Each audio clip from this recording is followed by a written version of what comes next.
It's on here now. The goalkeeper's beaten, and South Africa have done Shagger Sport 2010.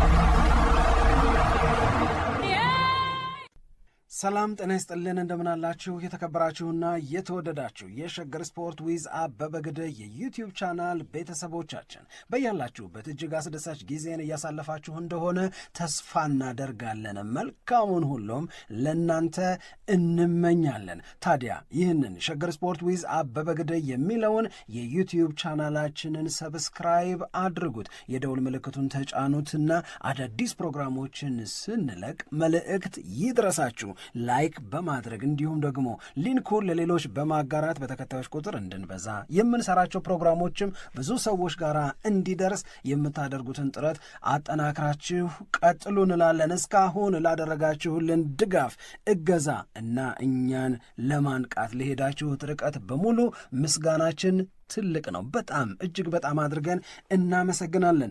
ክበሩልን እንላለን። አማን ነው በድጋሚ የፖል ፖግባ አስተያየት አለ። ፖግባን ስታስቢው የባከነ ጉብዝና ነው የሚሰማሽ አይደለም? ብቻ ፖል ፖግባ እንደገና ወደ ፈረንሳይ ብሔራዊ ቡድን የመመለስበትን ጥረት አረጋለሁ ምናምን ብሎ ሀሳብ ሲሰጥ ነበረ በቅርቡ እና አሁን ደግሞ በማንቸስተር ዩናይትድ ዙሪያ ላይ የሰጠውን ሀሳብ ትንሽ ብናወራበት በጣም ደስ ይለኛል። ማንቸስተር ዩናይትድ በሚቀጥሉት 5 ዓመታት ዋንጫ ሲያሸንፍ የምናየው ይመስልሃል ወይ የሚል ጥያቄ ቀርቦለት ነበር። ይሄንን ጥያቄ የመለሰበት መንገድ አሁን ብዙዎቻችን ስለ ማንቸስተር ዩናይትድ አይሰማንም ወይ? ማንቸስተር ዩናይትድ በነ ኦማር በራዳ አገላለጽ ከሆነ በመጪዎቹ 2 የውድድር ዓመታት ወይ አሁን 2026/27 ወይ 2027/28 ላይ ዋንጫን ያሸንፋል። ለዛ እየተዘጋጀ ነው ማንቸስተር ዩናይትድ ብለው ያምናሉ እና ይሄ ደግሞ ሪያሊስቲክ ነው ብለው ነው የሚነግሩን እነሱ። ማንቼ ለድል ይበቃል፣ ዋንጫ ያሸንፋል፣ ብዙ ዓመት ከዚህ በኋላ መጠበቅ አይኖርም ብለው ያምናሉ።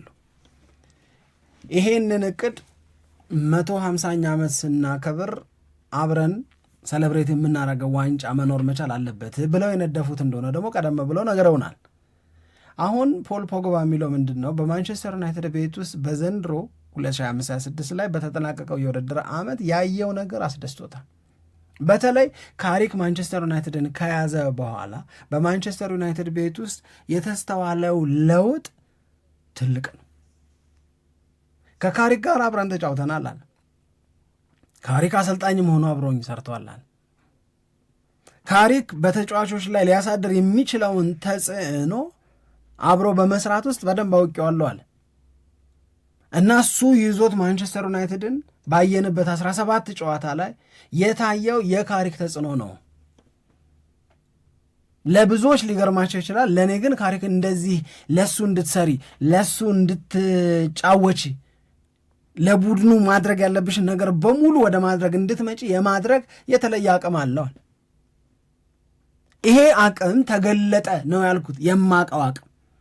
የማቀው የእሱ ጉብዝና ተገለጠ ነው ያልኩት። በተጫዋችነትም ጎበዝ ነው። አሰልጣኝ ሆኖ በሰራባቸው እና ሲያዘጋጀን በነበረበትም ጊዜ ሀሳቦቹ በጣም ደስ ይላሉ እና አልገረምም አለ። ማንቸስተር ዩናይትድን እንዲህ አምሮበት፣ ማንቸስተር ዩናይትድን እንዲህ ውብ ሆኖ፣ ማንቸስተር ዩናይትድ ማማር ውብ መሆን ብቻ ሳይሆን አሸናፊ ሆኖ ወደ ላይ ሲወጣ ከአሞሪም ከተቀበለበት ጊዜ አንስቶ የዩናይትድ እድገት በጣም ከፍ ያለ ነው። ለምሳሌ ፈርጉሰን ለመጨረሻ ጊዜ ማንቸስተር ዩናይትድን ይዘው የሰሩት የውድድር ዓመት 2012-13 ነው አይደለም? ከ2012-13 ላይ ዩናይትድ ሻምፒዮን ነበረ። ሻምፒዮን ሲሆን ያ የማንቸስተር ዩናይትድ ቡድን 2.34 ነጥቦችን ነበረ ፐርጌም የሚያገኘው። 3 ነጥብ ነው አይደል የሚገኘው። ከነዛ ውስጥ 0.66 ነው የሚያባክነው ማለት ነው ከሶስቷ ላይ። ይሄ በጣም ትልቅ ሪካርድ ነው፣ ትልቅ ቁጥር ነው። ከዛ በኋላ ግን ዴቪድ ሞይስን ብለሽ ሉዊ ቫን ጋል፣ ሞሪኒዮ ምናምን እያልሽ ካሪክ እስኪቀጠር ድረስ በማንቸስተር ዩናይትድ ቤት ውስጥ እድል የተሰጣቸው ሰዎች ካሪክ በ17ቱ ጨዋታ ፐርጌም ያገኘ የነበረው ነጥብ እያገኙ አይደለም። 2.24 ነው። ከፈርጉሰን ጡረታ መውጣት በኋላ የካሪክ ማንቸስተር ዩናይትድ ነው በአንድ ጨዋታ ብዙ ነጥብ እያገኘ የመጣው። ይሄ ምክንያት አለው። እድለኛ ስለሆነ አይደለም፣ በድንገት አይደለም፣ አጋጣሚ ምናምን አይደለም። ሂኖውስ ያውቃል፣ በደንብ ነው የሚያውቀዋል። አሁን ይህንን የምነግርሽን የፖል ፖግባን ምስክርነት ኦማር በራዳ እኔ ስለ እሱ ብዙም አላቅም ነበረ ካሪክ ምናምን ሲባል ሰዎች ነገሩኝ። እንዲኮ ነው አሉኝ። ከዚያ ኢንተርቪው ስንቀመጥ ሀሳቡን ስንሰማው መሰጠኝ። ይህን ሰውዬ ድጋሚ ጥሩልንና እናናግረው ሲባል አስገረመኛል። ከዛ ያንን አንዳንድ ሰው ቲዮሪ ነው የሚያውቀው፣ በቲዮሪ የሰዎችን ስሜት መግዛት ዚስ ጋይ ዘ ዋው ጋይ ምናምን የሚያስብል ነገር ያለው በንድፈ ሐሳብ። ይሄ ግን በንድፈ ሐሳብ ማስገረማቸው በተግባርም ውጤት አሻሽሎ አሳያቸው እና በእነዚህ ጊዜያቶች ውስጥ እሱ በያዘበት ጊዜ ከዚህ በፊት በተደጋጋሚ እንደምንለው የዩናይትድን ያህል ብዙ ነጥብ በአንድ ጨዋታ የሰበሰበ የለም። ከ17ቱ ጨዋታ በተሰበሰበ ነጥብ ምን ላይ ነው ያለው ማንቸስተር ዩናይትድ? ይሄ አጋጣሚ አይደለም፣ ይሄ ጉብዝናው ነው ይላል ፖል ፖግባ ነው ይሄንን የሚመሰክረው። ይሄንን ካለ በኋላ አብሮ ምን ያስቀምጣል? ጋዜጠኛው ነው አሁን የሚያመጣው። ስለዚህ አሁን አንተ ማንቸስተር ዩናይትድ በዚሁ ከቀጠለ በሚቀጥሉት 5 ዓመታት የፕሪሚየር ሊጉን ዋንጫ ያሸንፋል ብለህ ታምናለህ አለ። አዎ በደንብ ነው ማምነዋል። ግን ለምን 5 ዓመት አልካል? 2 ዓመት አለ። እመነኝ 2026/27 ማንቸስተር ዩናይትድ ለዋንጫ ይፎካከራል። እመነኝ በሚቀጥለው ዓመት ወይ በሚቀጥለው ከዛ በኋላ በሚመጣው የ27/28 የውድድር ዓመት ላይ ማንቸስተር ዩናይትድ የፕሪሚየር ሊጉን ዋንጫ ማሸነፍ ይችላል። የማንቸስተር ዩናይትድ ደጋፊ የፕሪሚየር ሊግን ዋንጫ ለማንሳት ከክለቡ ጋር ብዙ አይጠበቅም ከዚህ በኋላ። የአሁኑም ብዙ ነው 13 ዓመት። ከዚህ በኋላ ግን ነው የዩናይትድ ጊዜ መጥቷል። የዩናይትድ ጊዜ ሊመለስ ነው። የዩናይትድን ጊዜ ለመመለስ በሚደረገው ትግል ጥረት ትክክለኛው መስመር ላይ እንገኛለን አለ ፖል ፖግባ። በካሪክ አምናለዋል። ትስማሚያለሽ ወይ? በጣም ልክ ነው ይመስለኝ። እኔ ካሪክ የለወጣቸውን ነገሮች አለማየት አይቻልም መቼም። በትክክል ባለፈው የውድድር ዓመት ማንቸስተር ዩናይትድ እንዴት ነበረ፣ ከዛ የውድድር ዓመቱ ሲያልቅ ደግሞ እንዴት ሆኖ ነው ያለቀው የሚለውን ሁላችንም የምናስታውሰው ነው። በተለይ ደግሞ የማንቸስተር ዩናይትድ የሜዳ ላይ እንቅስቃሴ ሙሉ ለሙሉ መቀየሩ፣ ወደ አሸናፊነት መመለሱ፣ ተጫዋቾቹ ለማንቸስተር ዩናይትድ መጫወትን እንደ ትልቅ ኩራት እንዲቆጥሩት በማድረግ ረገድ የነበረው ሚና በጣም ትልቅ ነው ብዬ ነው ማምነው። ምክንያቱም እኛም ስንናገረው ነበረ፣ ምንም የማሸነፍ ፍላጎት የላቸውም ተጫዋቾቹ፣ ሲሸነፉም ግድ የላቸውም፣ ሜዳ ላይ የሚችሉትን ነገር ለማድረግ ጥረት ሲያደርጉ አይታይም ብለን ስንወቅሳቸው ነበር። እኛ ብቻ ሳንሆን የዓለም ሚዲያ ነው ይህንን ሲያወራና ሲወቅሳቸው የነበረው እና እነዚህ ነገሮች የተለወጡበት መንገድ አንደኛ በጣም ፈጣን ነው፣ ሁለተኛ ደግሞ የሜዳ ላይ እንቅስቃሴውን በጣም የተደራጀ ሆኗል። አሁን ስናወራው የ17 ጨዋታ ብቻ አይመስልም፣ የዛ ብቻ ለውጥ አይመስልም። ስለዚህ ከዚህ ተነስተህ ማንቸስተር ዩናይትድ እና ካሪክ በሚመጣው የውድድር ዓመትም ሆነ በሚቀጥሉት የውድድር ዓመታት ላይ ጥሩ ነገር ያሳያሉ፣ የዋንጫ ተፎካካሪ ይሆናሉ ብሎ ማሰብና መገመት ስህተት ይሆናል ብዬ አላስብም። ሌሎች ነገሮች በማል ሊፈጠሩ የሚችሉ ነገሮች ይኖራሉ። የሄድ መለስ ነገሮች የሌሎቹ ቡድኖች ገናነት እስከ አርሰናል ውጭ ያ ለማንቸስተር ዩናይትድ የመፎካከርን እድል በመስጠት ረገድ አድቫንቴጅ አይሆንም? ይሆናል እንጂ በደንብ ነው የሚሆነው። ምክንያቱም ከአሰልጣኙም ጋር በደንብ አሁን የተዋህዱበት ወቅት ነው። እንደውም ለመላመድም ጊዜ አልወሰደባቸውም። እውነት ለመናገር በፊት ለአሞሪም ሲባል የነበረውን የዝግጅት ጊዜ ሁላችንም እናስታውሰዋለን። እስከሚላመዱ ነው ተብሎ ብዙ ወራት ነበር የቆዩት። አሁን ግን እንደዛም አይነት ነገር የለም። በጣም ቶሎ ተጽዕኖ ወደ መፍጠር ነው ተጫዋቾቹ ራሱ የተቀየሩት። ስለዚህ የሌሎቹ ለምሳሌ የሊቨርፑልም የቼልሲም የማንቸስተር ሲቲም የሚቀጥለው የውድድር ዓመት ላይ በአዳዲስ ነገሮች ውስጥ ስለሆነ የሚያልፉት ያ ደግሞ ለማንቸስተር ዩናይትድ ለአርሰናልም በጣም ትልቅ አድቫንቴጅ ነው እና የማንቸስተር ዩናይትድ የሚቀጥለው የውድድር ዓመት አንዱ ትልቅ አድቫንቴጅ ከዋንጫ ተፎካካሪነት ጋር በተያያዘ ተብሎ ሊጠቀስ የሚችለው ነገር የሌሎቹ ተፎካካሪ ቡድኖች በለውጥ ጎዳና ላይ መሆን ነው እና ማንቸስተር ዩናይትድ ደግሞ የበለጠ ተስፋ እንድታሳድርበት የሚያደርገው ነገር አሁን ሂደቱ መስመሩ እየተስተካከለ ይመስላል። የሚሰማው የሚታየው ነገር ማስፈረም የሚፈልጋቸው ተጫዋቾች እንደገና ሂደቱ እነዛን ተጫዋቾች በማስፈረም ሂደት ላይ ያለው ቁርጠኝነት ለሚወጡት ደንቦችና ፖሊሲዎች ያለው ተገዥነት እነዚህን ስታየው በፊት ዝብርቅርቅ ያለው ነገር አሁን እየተስተካከለ እንደመጣ የሚያሳይ ነው እና እነዚህ ነገሮች ደግሞ ከተስተካከሉ ወደ ዋንጫ ተፎካካሪነት መመለስ ወደ ዋንጫ ማንሳት መመለስ የሚቻልበት እድል ሰፊ ነው። ስለዚህ ከፖግባ ጋር እንስማማለን ማለት ነው። እንስማማለን። ሁለተኛው አስተያየት የዌይን ሩኒ ነው። ወይን ሩኒ ለኮቢ ሜይኖ ያስተላለፈው መልእክት ነው። እዛው አሜሪካን ያለው እሱም ለቢቢሲ ስራ ከዚህ ከዓለም ዋንጫ ጋር በተያዘ እና ኮቢ ሜይኖ ኢንተርቪው በሚደረግበት ሰዓት ላይ ወይን ሩኒ ይህንን መልእክት ልኮልሃል አንብብ ተብሎ እያነበበው እንድንሰማው ተደርጓል እና በጣም እንዴት ያለ ውብ የሆነ መልእክት ነው ሩኒ ለኮቢ ሜይኖ ያስተላለፈው። የእውነት ለመናገር አንተ ለብዙ ሰው ትምህርት መሆን የምትችል ሰው ነህ አለው። ባለፈው የውድድር ዓመት ማለትም በ2025/26 የሆነውን ነገር ማኔጅ ያደረክበት መንገድ ያለፍክበት መንገድ እንኳን በአንተ ዕድሜ ላይ ለሚገኙ እንኳን ከአንተ በታች ባለ ዕድሜ ላይ ለሚገኙ ይቅርና ለትልልቆቹም እንኳን ቢሆን ትልቅ ምሳሌ ሊሆን የሚችል ነው። እምቡር አያስፈልግም። ማቹርድ በሆነ መንገድ ነው። በጣም በሚያስደንቅ ሁኔታ ነው ሲቹዌሽኑን ሃንድል ያደረከው ብሎ አድናቆቱን የገለጸበታል። ይሄ 2025/26 ላይ ኮቢ ሜይኖ ያጋጠመው ፈተና አለ። ለማንቸስተር ዩናይትድ መጫወት ይፈልጋል እና ሞሬም እድል አይሰጡትም። እድል ለመስጠት በሚገደዱበት የሌሎች ተጫዋቾች መጎዳት ውስጥም እንኳን ኮቢ ሜይኖን ፒክ ለማድረግ ሲታሹ ነበር የምናየው አስታውሺ ከሆነ። ስለዚህ ኮቢ ሜይኖ በነዛ ጊዜያቶች ውስጥ ሁሉ በጣም አስቀያሚ በሆነ ስሜት ውስጥ ያለፈበት መንገድ ነው መጀመሪያ ሩኒ የሚያደንቀው። ሁለተኛ ያነሳው ነጥብ በጣም ኢንትረስቲንግ የሚሆነው ይህንን የዓለም ዋንጫ አንተ በጣም እርግጠኛ ሁን፣ ራስህን ሁን እና በዚህ ዓለም ዋንጫ ላይ ተሳካልህ ማለት በማንቸስተር ዩናይትድ አካዳሚ ላሉ ተጫዋቾች እንዴት ያለ ትርጉም እንዳለው ልነግርህ አልችልም። ኮቢ ሜይኖ ከዚህ ወጥቶ እንዲህ እንዳደረገው ሁሉ እኛም ከዚህ ወጥተን የሆነ ነገር ማድረግ እንችላለን በሚል ስሜት አሁን ማንቸስተር ዩናይትድ አካዳሚ ስላሉ ተጫዋቾች ሳወራ ስለ ራሴም ልጆች ነው ማውራዋል። ልጆቹ የእኔ ልጆች ላይ የተፈጠረው ተጽዕኖ አይቼዋለዋል።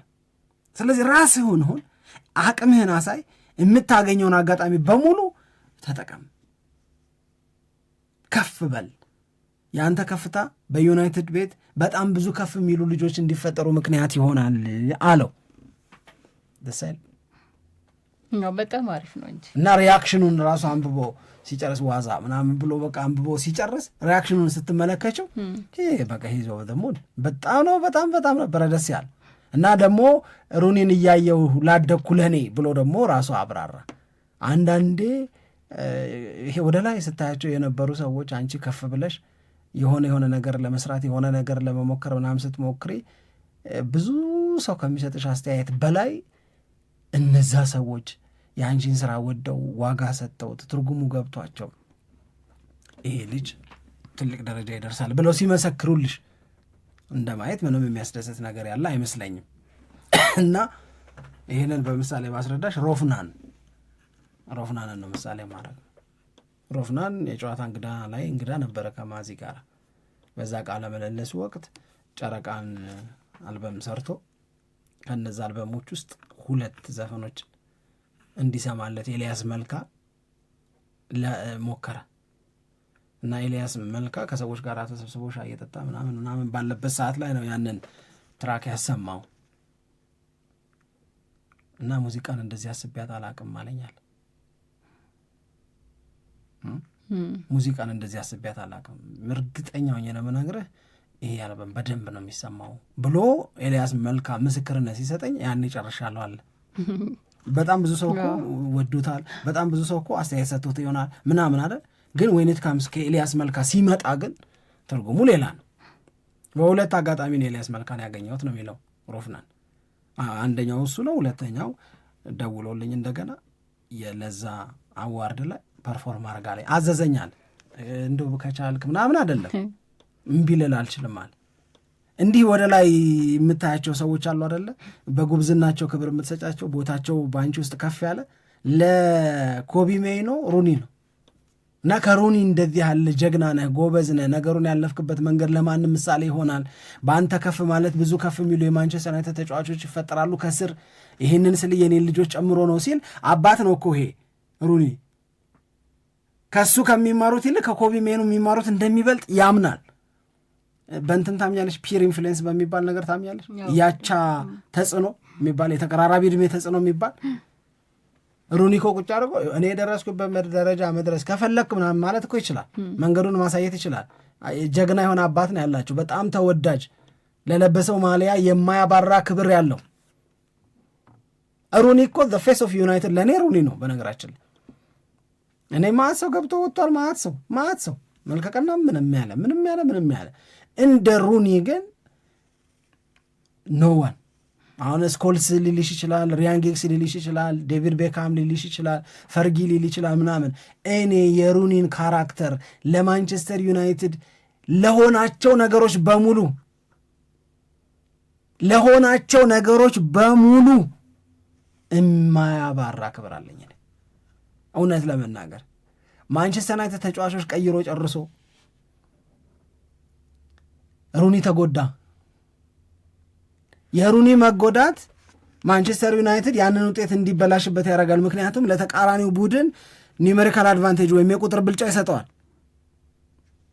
በዛ ሁኔታ ውስጥ ወደ ሜዳ መግባት ደግሞ የሩኒን ኬሪየር ዜሮ ሊከተው ይችላል። መሮጥ አይችልም፣ መራመድ እኮ አይችልም። ተውኛል አንጉደል አለ ሩኒ። ተውኝ አንጉደል አለ፣ ገባ። ሩኒን ስታስቢው ይሄ እያጠቁ ለመጫወት ምናምን አይደል፣ በመከላከል አገዘ። በዛ ሁኔታ ውስጥ ሆኖ የማይጠነቀቅ ጥንቃቄ የጎደለው ስልሽ የማይረባ ማለት አይደለም፣ ለራስ አለማሰብን ነው የሚያሳየው። ማንቸስተር ዩናይትድን መረዳት፣ ማንቸስተር ዩናይትድን ማወቅ፣ ማን ዩናይትድን ማክበር የሚደንቅ ነገር ያደርጋል። ኳስ ሲመጣ ይጠልዛል። ፐርፌክሽን አይደለም። ያችን አለማድረግ ማንቸስተር ዩናይትድ ጣጣ ውስጥ እንዲገባ ሊያደርገው ይችላል። ምሳሌ ከዚህ በላይ እኮ የለም። ግን ለልጆቼ ለሌሎቹም እዛ አካዳሚ ውስጥ ላሉ ልጆችም ያንተ ስኬት ትርጉሙ ብዙ ነው ብሎ በዚህ መጠን ላይ ያለ ሰው ሲጽፍ ደስ ይላል። ያው በጣም እኔም በጣም ነው የተደነቅኩበትም ደስም ያለኝ። መጀመሪያ ላይ ደስ ያለኝ ነገር ዋይኒ ሩኒ በራሱ ሀሳብ በራሱ ፍላጎት ተነስቶ ለኮቢ ማይኖ ቴክስት ማድረጉ ነው የዓለም ዋንጫው ከመጀመሩ በፊት። ይሄ በማይኖ ላይ ያለውን እምነት ያሳያል። እንደገና ምን ያክልም ደግሞ ሊያበረታው እንደፈለገም ያሳያል። በጣም በቃ ይሄ በውስጡ ከተካተተው መልእክት ቀድሞ ዋይኒ ሩኒ መልእክት ሲልክለት ለኮቢ ማይኖ ገና ሁሉም ነገር ከመጀመሩ በፊት ወሳኝ አድቬንቸር ላይ ሆነሽ በጣም ደስ ያለኝ መጀመሪያ ይሄ ነው። ከዛ በኋላ ደግሞ አንተም ቅድም እንዳብራራው በቴክስቱ ላይ የተካተቱት መልእክቶችም ደግሞ ፓወርፉል ናቸው። በጣም የበለጠ ሊያበረቱት የሚችሉ ናቸው። ኮቢ ማይኖን በተለይ እኔ በጣም ደስ ካለኝ ነገር መካከል አንተ ምሳሌ ነህ። ምሳሌ ግን የሆነው አሁን ለትልልቅ ተጫዋቾችም እንደገና ደግሞ ከስር ላሉ ተጫዋቾችም ወደ ራሽፎርድ ምሳሌ አሁን እሱን ነው እኮ የምልህ። ለሌሎችም የዩናይትድ ተጫዋች ምሳሌ የሚሆንበት በዚህ ጉዳይ ከሱ በላይ ላሉት ተጫዋቾች ምሳሌ የሚሆንበት ዋነኛው ነገር ዲሲፕሊኑ ነው ብዬ ነው ማስበው። ከችሎታውም በላይ ዲሲፕሊንድ ነው። ብዙ አፕሴንድ ዳውን ነበሩት ማንቸስተር ዩናይትድ ቤት ሰዎች ነው እየጮሁለት የነበረው እሱ ምንም ሳይል እና በዛ ሂደት ውስጥ ሆኖ ነገሮችን በትዕግስት ማሳለፉና ከዛ ደግሞ እድል ሲሰጠው ያንን የተሰጠውን እድል በአግባቡ መጠቀሙ ለትልልቅ ተጫዋቾች በጣም ትልቅ መልእክት ነው የሚያስተላልፈው። ለወጣቶቹ ደግሞ የበለጠ ለእነሱም በእድሜም ቀርበም ስለሆነ ኢንስፓየር ያደርጋል እና በጣም አሪፍ መልእክት ነው የተላለፈው ብዬ ነው የምመረዳው። ባጫጭሩ ደግሞ መነሳት ካለባቸው ነገሮች መካከል አንደኛው እኔ 2 ነገሮችን ስለ አርሰናል መናገር አለብን ብዬ ነው የማምነው። የመጀመሪያው ነገር የአዩብ ቡዋንዲ የሚባለው ልጅ የሞሮኮዊው ልጅ የአርሰናልን ብቻ ሳይሆን የሌሎች በጣም ብዙ ክለቦችንም ፍላጎት ፈጥሯል። ሊቨርፑል ሞቼ ይገኛለሁ ባይ ነው። አርሰናል ቀድሞ ልጁን የለየ ነው፣ ተደጋጋሚ በምናወራው መረጃ ላይ እንደሚያገኙት። ከዛ እንደገና ደግሞ አሁን ሪያል ማድሪድም ገብቷል ነው እና እንደውም አብረው ተያይዘው የወጡት ነገሮች ራሱ አዩብ ቡዋንዲ ወደ ሪያል ማድሪድ ተጫዋችነት ለመሄድ በጣም ከፍተኛ ፍላጎት አለው የሚል ነው። በምርጫ ቢሆን ቡዋንዲ መግባት የሚፈልገው ወደ ሪያል ማድሪድ ነው የሚል ነገር አለ። ስለዚህ ይሄንን ልጅ ለሊል እውነት አሁን የሚጠቀሰውን ዋጋ መክፈል ልክ ነው ልክ አይደለም? አሁን እኔ አርሰናል ይህንን ልጅ ቢያስፈርም አይጠቀምም ማለት ነው። ግን አሁን ባለው ሁኔታ ለዚህ ልጅ ይውጣ የሚባለው ገንዘብ እውነት አርሰናል ሊያደርገው ይገባል ወይ የሚለው ላይ ግን ጥያቄ አለ። አርሰናል ላይ መጠነኛ ማመንታቶች አሉ። ሪያል ማድሪድ ላይ ደግሞ በፍላጎት መበርታት አለ። ሊቨርፑል እዚህ ትግል ውስጥ እስከ መጨረሻው ታገላለሁ ባይ ነው እና የልጁ ፍላጎት ወደ ሪያል ማድሪድ የሚያተኩር ከሆነ ለአርሰናልና ለሊቨርፑል ነገሩን በጣም አስቸጋሪ ያደርግባቸዋል የሚል ነው። እንግዲህ በዚህ ሰሞን ዋነኛ ከዝውውር ጉዳይ ጋር ተያይዞ የሚነሳው ስም አዩብ ቡዋንዲ ነው። ምንም ጥያቄ የለው። ልጁን እንደገና በሁለተኛ ጨዋታ ማየት የሚፈልጉ ደግሞ በጣም ብዙዎች አሉ። እውነት ለመናገር መጀመሪያ በፍላጎት ዝርዝራቸው ውስጥ ያልነበረ ሰው ነው እኮ በብዙዎቹ ክለቦች ዘንድ። አሁን ልጁን በተመለከተ በደንብ ማጣራት፣ መረጃዎችን መሰብሰብ፣ የአንድ ጊዜ ጉብዝና እንዳልሆነ ማወቅ ምናምን ጀምረዋልና እነዚህ ሁሉ ነገሮች በደንብ ነው ያበረታቷቸው እነ ሪያል ማድሪድንም እነ ሊቨርፑልንም። ሪያል ማድሪድ እንደነዚህ ባሉ ቶርናመንቶች ላይ ፈክተው የሚወጡ ተጫዋቾችን መውሰድ ላይ ምንም ችግር የለበትም። ሀሜጅ ሮድሪጌዝ የዛ ዝውውር ውጤት ነው ብዬ ነው ማምነው። ሀሜጅ ሮድሪጌዝ ለኮሎምቢያ ብሔራዊ ቡድን ሲጫወት ያሳየው እንቅስቃሴ ነው ወደ ሪያል ማድሪድ እንዲገባ ያደረገው። አሁን ደግሞ ቡዋንዲ ሪያል ማድሪድ መሀል ክፍሉን ማጠናከር ለያዘው እቅድ የዚህ ልጅ ዓለም ዋንጫ ላይ አውት ፐርፎርም ማድረግ ያውም ከብራዚል ጋር በተደረገ ጨዋታ በብዙ መጠን እንዲፈልጉት አድርጓቸዋል የሚል ነው። ሁለተኛው አሁንም ሊቨርፑልንና አርሰናልን የሚያገናኘው ነገር የዲዮማንዴ ጉዳይ ነው። ሊቨርፑሎች እርግጠኞች ናቸው ዲዮማንዴ የነሱ እንደሚሆን። እንግዲህ የዲዮማንዴ ጉብዝና ዓለም ዋንጫውም ላይ እየታየ ቀጥላል ነው። በነገራችን ላይ አሁንም ድረስ ብቸኛዋ ባለድል የሆነችው ሀገር ኮትዲቯር ናት አይደለም? በዓለም ዋንጫው ላይ ከአፍሪካ ኤኳዶርን ያሸነፈች እሷ ብቻ ናት 1-0።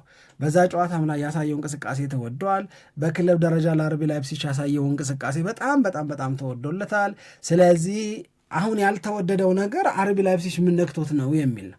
አርቢ ላይፕሲች ለዚህ ተጫዋች ዝውውር ሊከፈለኝ ይገባል ብሎ እየጠየቀ ያለው የገንዘብ መጠን ለምን የሚያስብል ነው።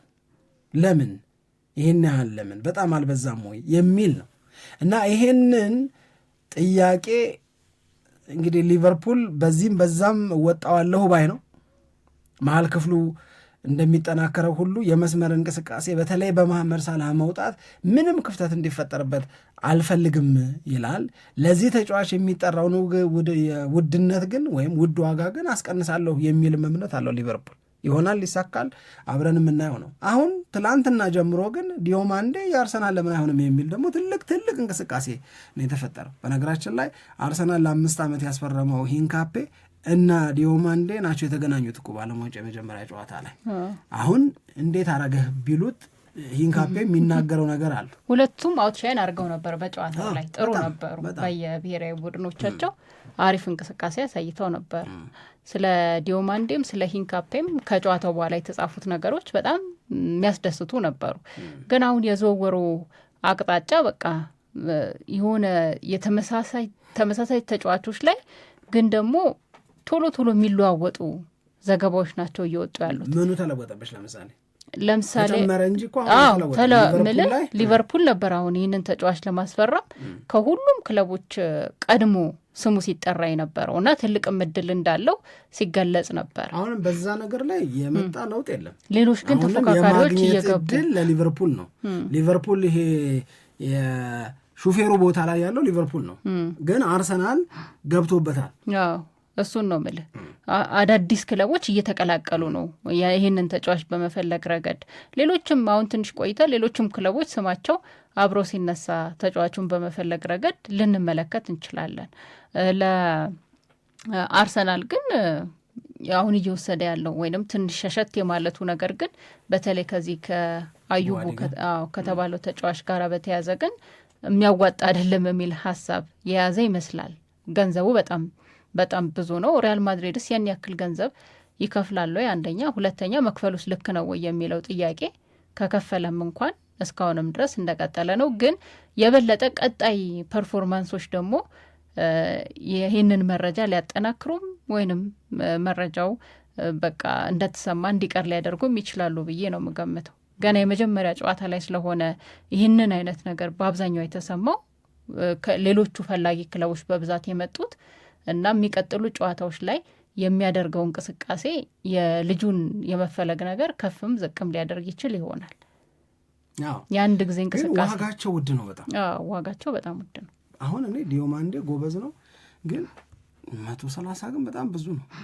በጣም ብዙ ነው። ብዙ ነው በጣም ለተጫዋቾቹ በአጠቃላይ እየተጠራ የሚገኘው ገንዘብ በጣም ብዙ ነው።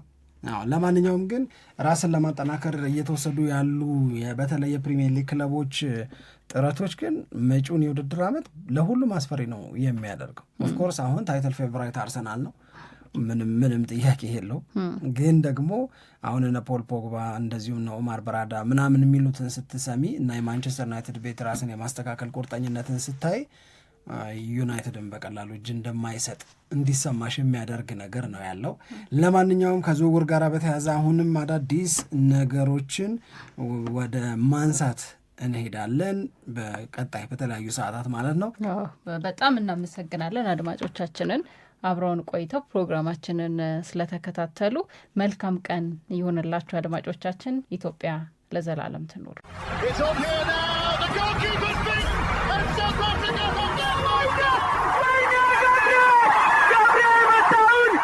Shake Sport 2010